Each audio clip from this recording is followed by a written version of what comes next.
about the case itself and this plea agreement. Yes, Your Honor. Will you please state your full name? Isaiah Waters? Are you the defendant charged in this case? Yes, Your Honor. How old are you, sir? 21. How far did you go in school? 8th grade. Do you read, speak, and understand the English language? Yes, ma'am. Are you thinking clearly today? Yes, ma'am. Have you consumed any prescription medication, pills, alcohol, or marijuana within the last 24 hours?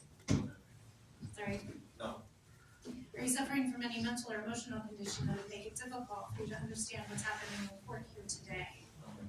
Ms. Phillips? Are you a member of the United States Armed Forces or a veteran? No, ma'am.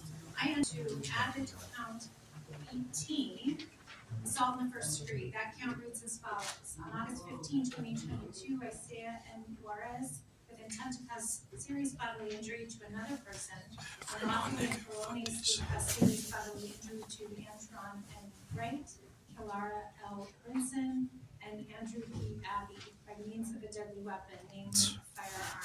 As to that count, sir, do you understand it? Yes, ma'am. And how do you wish to plead guilty or not guilty? Before I can accept your plea of guilty in this case, you need to make sure that you understand the rights that you have when you choose to plead guilty and the rights that you give up. You have the right to be represented by counsel at all stages of the proceeding, not just today here in court, but through any jury trial should you choose to go to jury trial. If you are indigent and cannot afford counsel, counsel will be appointed for you at no cost to you. You have a right to a speedy and a public trial. That means a trial held within 6 months after you enter a plea of not guilty. You have the right to have the charges proven against you before you could be convicted of anything. At trial, you would be presumed innocent, and you would not have to prove anything. The district attorney would have to prove your guilt by proving all of the elements of the charges beyond a reasonable doubt to all 12 jurors, and any jury verdict would have to be unanimous.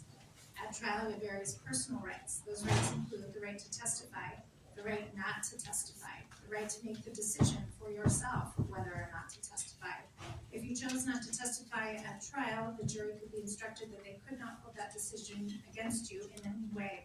You have the right to present evidence and call witnesses on your own behalf. That includes asking the court to issue subpoenas for persons and documents. At trial, you have the right to confront witnesses and cross-examine them, meaning ask them questions based on the testimony that the district attorney put on. If you went to trial and you were convicted, you would additionally have the right to appeal that conviction to a higher court. Do you understand all of these rights? Yes, ma'am. And do you understand that by pleading guilty today, with the exception of your right to counsel, you give up all of these rights and there will be no jury trial? Yes, ma'am. I've been given a number of documents associated with your request to plead guilty. The first set of documents is